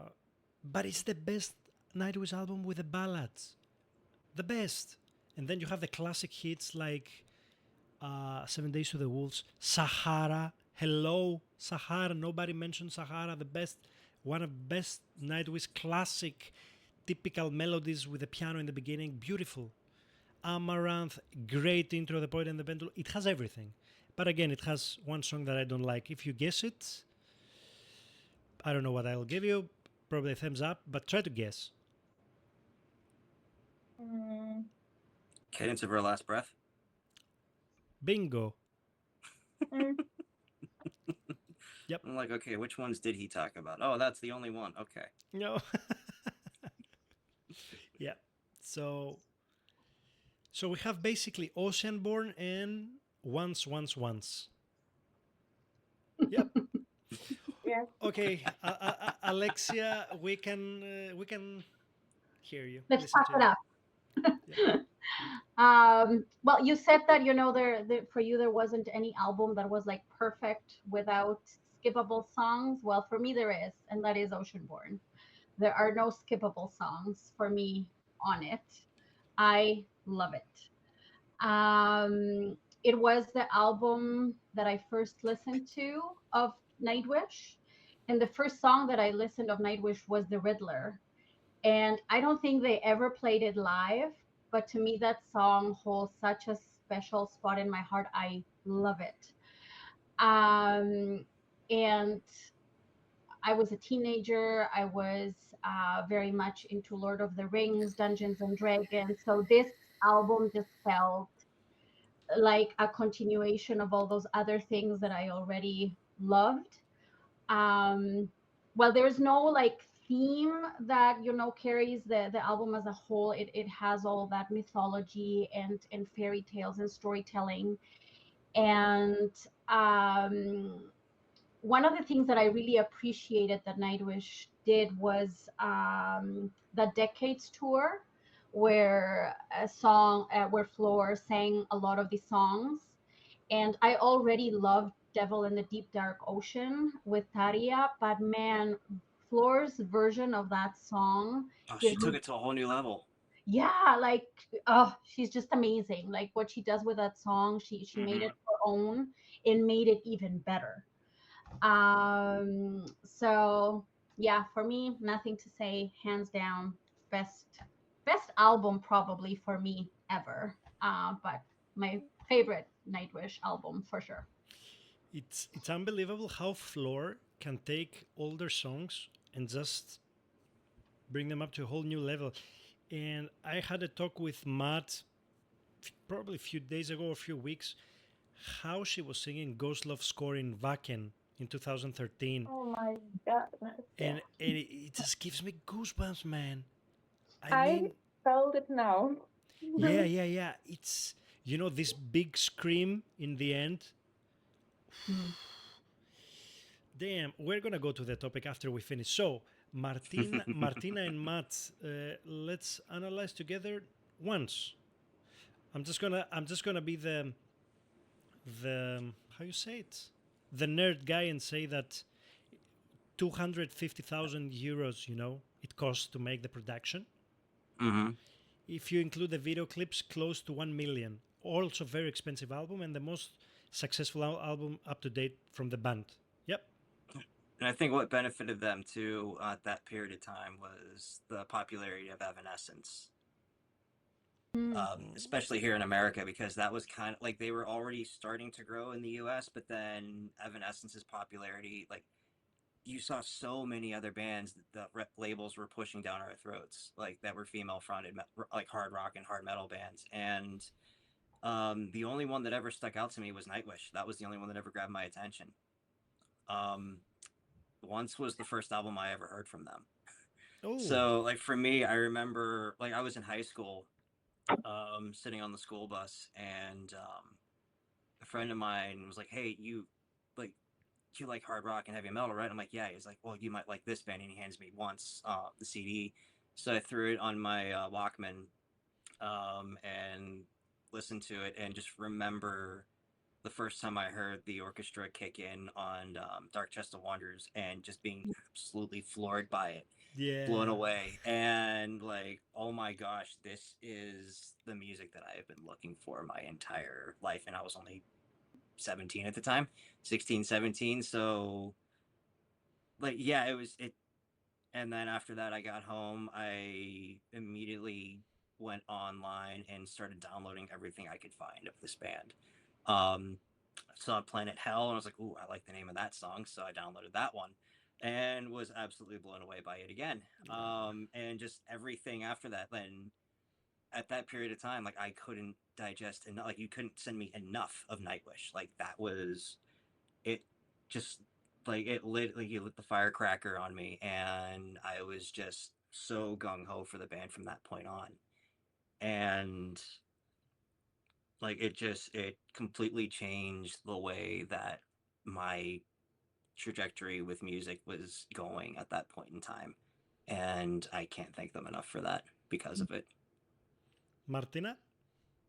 Well, as you and Alexia said about, in her opinion, Oceanborn, I can say that for me, the album which is absolutely perfect and I would never skip any song is Once. I have a special feelings and like sentiments for, I would say, every song that is put it there. For example, me and my amateur band in high school were performing Dead Gardens and Nemo on the high school scene. So we were rocking around, or even much more than rock, because we were talking about symphonic metal, but you know what I mean. Well, my favorite one from this album is Creek's Mary Blood, and I really do cry when I listen to it. Um, I believe that every song that is told in this album has like like um, like I said, with the Century Child's place in my heart. For me, it's a perfect album. For me, it's 100% Nightwish. For me, it's absolutely their best work. Matt, what would be your favorite song from this album? Oh, if I say that, it's gonna spoil my number one. Okay. Don't spoil anything. I'm going to change the topic and I'm going to say that I think that Siren has one of the most unique riffs in their catalog. Oh, yes. Oh, absolutely. Very, very unique. And can you guess which are my two? One is skippable, the one I just, meh. Dead Gardens and Romanticide. Dead Garden is the one that is meh. Higher Than Hope. No, it's actually the Finnish one. Oh, Kuolema yeah. teke taiteilijan. Kuolema taketa Italian, exactly. I mean, I don't want to say that I don't appreciate that they put something in their language, in their native language. If this wasn't there, I would say it's 99% perfect. And actually, they released it as a single, which is actually, I don't know if you knew, but the Higher Than Hope is about a friend of Thomas who died from cancer, and it's actually Yep. very emotional ending, very very nice. I would say maybe it's one of the best ending songs in their catalog. If it wasn't the Meadows of from Meadows of Heaven, but I mean you covered me. Yep, it has everything. Once is the epitome of symphonic metal, for me. You know, it's like when I said earlier, Yep. when I said earlier too that like from like when like during Dark Passion Play, it's like Thomas was untouchable as a songwriter. It started with Once. Like just everything that he was doing, he was absolutely on fire. Like from Once to Imaginarum, it's like he was just on a whole different planet than the rest of us were. Or maybe according to Alexia from Oceanborn, right? I mean, I, I cannot get enough of Once. And just for your info, I can read to you the ranking list from Thomas now. So it has only 9 albums. He doesn't have the last one. Number 9, Wishmaster. Number 8, Angels Fall First. Number 7, Century Child. Shame on you, Thomas. Let's continue.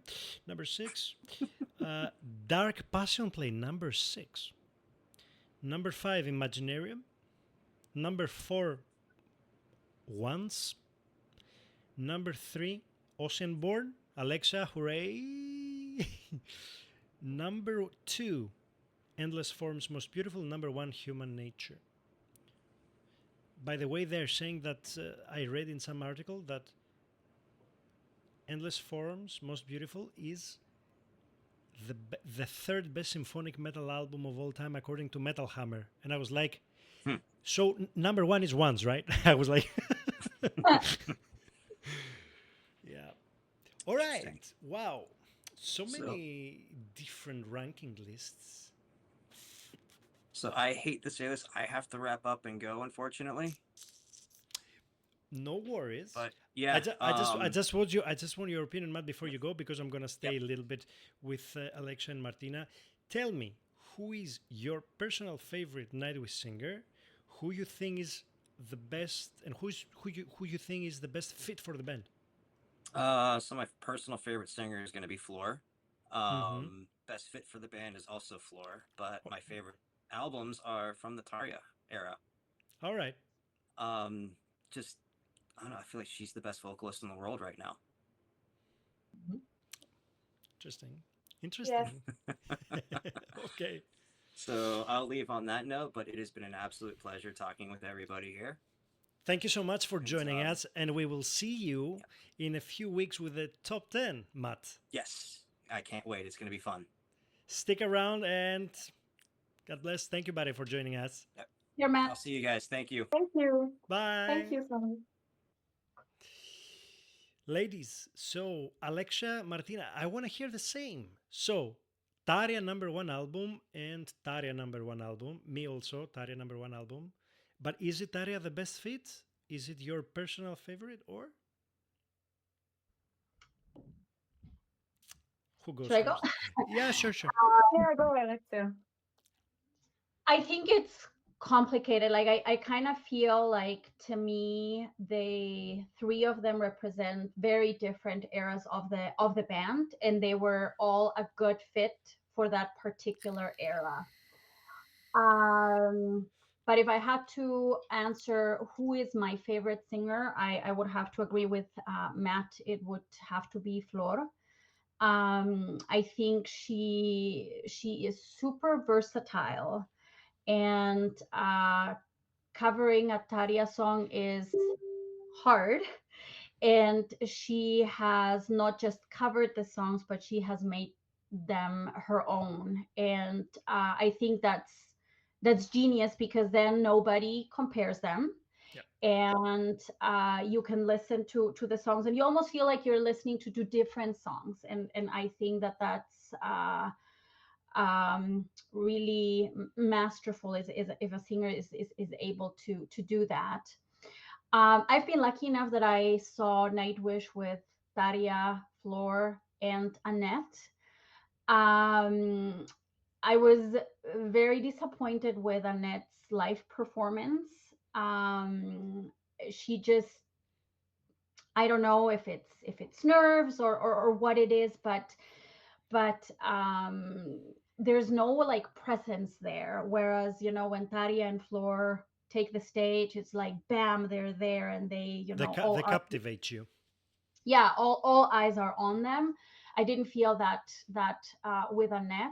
But having said that, many of my favorite Nightwish songs are songs that she sang. So I think in an album she sounds great. I feel like maybe she would fit better in a more pop or rock band live. I just really missed, like that headbanging on the stage, and that strong female presence, and I just didn't get that from her.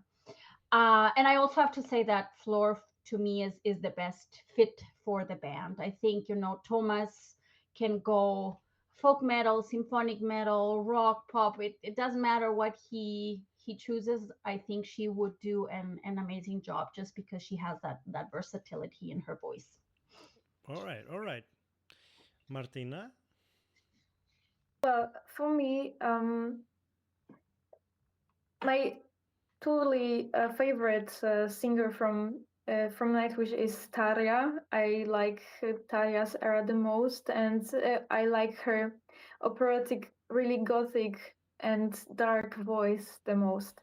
But I would say that when we are talking about the possibilities of the voices of our singers, that the Floor is the best. Floor can sing anything from Annette's era, from Taya's era, and from her own.